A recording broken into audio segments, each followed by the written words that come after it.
मिट्टी के बेटे का ताज। कहानी शुरू होती है झारखंड के एक छोटे से गांव में, जहां जिंदगी हर रोज मिट्टी से लड़कर आगे बढ़ती थी। वहीं एक टूटी फूटी झोपड़ी में जन्मा था भीखू। माँ मजदूरी करती थी और पिता बीमार रहते थे, इसलिए 8 साल की उम्र से ही भीखू को जीवन की असली लड़ाई लड़नी पड़ी। स्कूल की घंटी सुनकर बच्चे जब कक्षा में भागते थे, भीखू तब खेतों में मजदूरी करता या पुआल ढोता। लेकिन इन सबके बीच एक चीज थी जो उसके अंदर जिंदा थी, सपना। भीखू के सपनों की शुरुआत रेडियो से होती थी। हर शाम गांव के चौपाल पर कोई रेडियो लगाता था, जिससे खबरें, गीत और किस्से सुनाई देते थे। भीखू वहीं बैठ जाता, ध्यान से हर शब्द को पकड़ता। उसकी आंखों में उस वक्त एक अजीब सी चमक होती थी। वो समझ चुका था कि शब्दों में ताकत होती है, आवाज में असर होता है।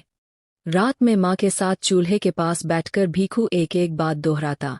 आज रेडियो पर बोला गया कि दिल्ली में बर्फ गिर रही है और मुंबई में रेल बंद हुई है। माँ, एक दिन मैं भी ऐसी ही खबरें सुनाऊंगा। माँ मुस्कुराती और उसके बाल सहलाते हुए कहती, तू बनान बेटा, पर इंसान पहले बनना, बड़ा बाद में। समय बीतता गया। भीखू 14 साल का हुआ तो गांव छोड़ दिया। जेब में सिर्फ माँ का आशीर्वाद और गांव की मिट्टी से सना एक झोला था। शहर पहुंचा, रांची। लेकिन शहर ने उसका स्वागत पत्थरों से किया। पहले दिन एक ढाबे पर बर्तन मांजने पड़ा। रात को स्टेशन के पास नींद आई तो जेब कट गई। लेकिन भीखू के अंदर कुछ था जो टूटता नहीं था। अगली सुबह फिर काम ढूंढने निकल पड़ा। 3 महीने बाद उसे एक प्रेस में काम मिला, पुराने अखबार उठाने, मशीनें साफ करने का। लेकिन वो वहां सिर्फ काम करने नहीं आया था, वो सीखने आया था। जब सब काम खत्म कर देते, भीखू चुपचाप एक कोने में बैठकर अखबार पढ़ता, शब्दों के मानी समझता, संपादकीय के लिखे भावों को पकड़ता। धीरे धीरे वह अखबार के दफ्तर में एक जाना पहचाना चेहरा बन गया।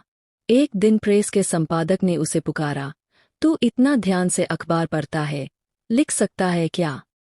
भीखू हंसा, कभी कोशिश नहीं की, पर आप कहें तो करूं। और वहीं से शुरू हुआ उसका सफर, एक झोपड़ी से कलम के सिपाही बनने का। पहली खबर जो उसने लिखी थी, वो उसके ही मोहल्ले के बारे में थी। टूटी हुई सड़क से कैसे स्कूल छूटा बच्चों का भविष्य। ये खबर जब अगले दिन लोकल पेज पर छपी, तो भीखू ने अपने नाम के नीचे पहली बार अपनी माँ का नाम देखा, भीखू देवी का बेटा, भीखू कुमार। आंखों में आंसू थे, लेकिन होठों पर गर्व। उसके लेखों में सच्चाई थी, अनुभव की तपिश थी। वह महज खबरें नहीं लिखता था, वह जिंदगी को कागज पर उतार देता था। धीरे धीरे उसकी पहचान बनी। अखबारों ने उसे पार्ट टाइम रिपोर्टर बना दिया, फिर स्थायी रिपोर्टर। लेकिन भीखू सिर्फ रिपोर्टर नहीं बनना चाहता था, वह बदलाव बनना चाहता था। उसने एक यूट्यूब चैनल शुरू किया, नाम रखा धरती की बात। उसमें वह गांवों की अनकही कहानियां दिखाता, किसानों की आवाज उठाता, मजदूरों की चुप्पी को कैमरे में बोलता बनाता। शुरुआती महीनों में मुश्किलें बहुत आईं। न इंटरनेट था, न कैमरा, लेकिन जुनून था। धीरे धीरे लोग उसकी वीडियो देखने लगे। उसकी आवाज में वो बात थी जो दिल तक जाती थी। वह चीखता नहीं था, बस सच बोलता था। और यही चीज लोगों को छूने लगी। एक वीडियो वायरल हुआ, पानी के लिए लड़ती बच्चियां। देश भर में उस मुद्दे पर बहस छिड़ गई। और वहीं से भीखू का नाम देश के कोने कोने तक पहुंच गया। अब दिल्ली से पत्रकार बुलाते थे उसे पैनल पर। बड़े मीडिया चैनल चाहते थे कि वो उनके लिए काम करे। लेकिन भीखू ने कहा, मुझे अपनी मिट्टी नहीं छोड़नी। मैं जहां से आया हूं, वहीं रहूंगा और वहीं से बोलूंगा। उसने गांव में ही एक छोटी सी मीडिया अकादमी शुरू की, जहां वो बच्चों को बोलना, लिखना और सोच समझकर सवाल करना सिखाता। धीरे धीरे उसका चैनल धरती की बात एक मिशन बन गया। अब वो अकेला नहीं था, उसके साथ सैकड़ों गांवों से बच्चे जुड़ चुके थे, जो अपने अपने इलाके की आवाज बने। एक बार एक इंटरव्यू में पूछा गया, भीखू, तुम्हें सबसे ज्यादा गर्व किस बात पर होता है? वो मुस्कराया और जेब से एक पुराना कागज निकालकर दिखाया, ये मेरी पहली खबर की कटिंग है, जिस पर मेरी माँ का नाम छपा था। मैं अगर आज कुछ हूँ, तो इसी वजह से हूँ। उसकी कहानी इतनी प्रेरणादायक थी कि नेटफ्लिक्स ने उस पर डॉक्यूमेंट्री बनाई, टेड टॉक में बुलाया गया और यहाँ तक कि राष्ट्रपति भवन में सम्मानित किया गया। लेकिन जब वो लौटकर गाँव आता, तो अब भी चप्पल उतारकर मिट्टी को छूता, माँ की झोपड़ी के पास बैठता और चुपचाप कहता, देख माँ, तेरा बेटा लौट आया, पर सिर ऊंचा करके। कहानी का अंत। भीखू की कहानी एक मिसाल बन गई। एक लड़का जो कभी स्कूल नहीं जा सका, वह अब लाखों बच्चों का शिक्षक बन चुका था। जो कभी माँ के आंचल से चिपककर सोया करता था, आज वही लाखों लोगों की आवाज बन गया था। कहानी ने यह साबित कर दिया कि गरीबी मंजिल की रुकावट नहीं होती। अगर इरादा सच्चा हो तो मिट्टी से भी ताज बन सकते हैं। गांव की संकरी गलियों में धूल उड़ती थी। मिट्टी की दीवारों से टिकी जर्जर झोपड़ियों में जिंदगी सांस लेती थी और उन्हीं में से एक झोपड़ी में जन्मा था रघु। माँ खेतों में मजदूरी करती थी और पिता का साया तो रघु ने कभी देखा ही नहीं। गांव वालों के लिए वह बस बिन बाप का लड़का था, लेकिन माँ के लिए वह पूरी दुनिया। रघु की उम्र जब 7 साल की हुई, तब से ही उसने जिम्मेदारियों का स्वाद चख लिया था। स्कूल जाता तो था, लेकिन दोपहर तक स्कूल के पीछे बने बाग में वह आम बीनने में लग जाता, जिन्हें बेचकर शाम को माँ के लिए थोड़ा राशन ले आता। कई बार तो बिना खाए ही सो जाता, लेकिन आंखों में एक चमक थी, कुछ बनने की, कुछ कर दिखाने की। गांव में एक बड़ा जमींदार था, ठाकुर जय सिंह। उसकी हवेली में एक पुराना रेडियो रखा था, जिससे हर शाम गांव भर में खबरें और पुराने गाने गूंजते थे। रघु घंटों खड़ा होकर उस रेडियो को सुनता और फिर वही खबरें शाम को माँ को दोहराता। माँ कहती, तेरे अंदर कुछ बात है रघु, तू एक दिन बड़ा आदमी बनेगा। ये बात रघु के दिल में बैठ गई। जब वह 14 का हुआ, माँ की तबीयत बिगड़ने लगी। इलाज के पैसे नहीं थे और गांव के डॉक्टर ने हाथ खड़े कर दिए। माँ की मौत रघु के लिए जैसे पूरी दुनिया का अंत थी। लेकिन उसी दिन उसने खुद से एक वादा किया, अब नहीं रुकूंगा, चाहे कुछ भी हो जाए। रघु ने गांव छोड़ दिया। जेब में सिर्फ 50 रुपए और माँ की पुरानी साड़ी का एक टुकड़ा था। वह बस में बैठकर शहर आ गया, मुंबई। शहर ने उसका स्वागत गालियों और धक्कों से किया। पहले दिन ही उसका पैसा चोर उठा ले गया। भूखा प्यासा स्टेशन के प्लेटफॉर्म पर रात काटी, लेकिन अगली सुबह वह हार नहीं मानने वाला था। वह लोकल ट्रेन के बाहर अखबार बेचने लगा। पहले दिन 30 रुपए कमाए, लेकिन वही उसकी हिम्मत बन गए। एक दिन एक सज्जन आदमी ने रघु को गौर से देखा। तू पढ़ता है? रघु ने सिर हिलाया, थोड़ा बहुत। तो फिर ये अखबार क्यों बेच रहा है? चल मेरे साथ। वह सज्जन एक छोटी सी प्रिंटिंग प्रेस चलाते थे। उन्होंने रघु को काम पर रख लिया, कागज उठाने, मशीन साफ करने और टाइप करने का काम। लेकिन असली चीज रघु ने वहाँ सीखी, छपाई की दुनिया, संपादन की बारीकियां और सबसे जरूरी, मेहनत की कीमत। रघु ने काम के साथ साथ अपनी पढ़ाई भी शुरू कर दी। रात को प्रेस में ही फर्श पर सोता, दिन में काम करता और बीच में समय निकालकर किताबें पढ़ता। धीरे धीरे उसकी समझ बढ़ी। उसे खबरों की भाषा, उनके असर और उनकी दिशा समझ में आने लगी। 4 साल बाद, जब वह 18 का हुआ, उसने अपनी पहली छोटी सी हैंडबिल खुद डिजाइन की, एक पर्चा जिसमें उसने बस्ती के एक गंदे नाले की हालत पर रिपोर्ट छापी। इस पर्चे ने तहलका मचा दिया। नगर निगम हरकत में आया और पहली बार रघु को लगा कि उसकी कलम में ताकत है। उसी दिन रघु ने फैसला लिया, वह पत्रकार बनेगा, लेकिन ऐसा नहीं जो सिर्फ नेताओं के चरण चाटे, बल्कि ऐसा जो लोगों की आवाज बने। वह दिन रात पढ़ाई में जुट गया। प्रेस वाले अंकल ने उसकी मदद की, फॉर्म भरवाए और अंत में रघु ने मुंबई विश्वविद्यालय से पत्रकारिता में दाखिला पा लिया।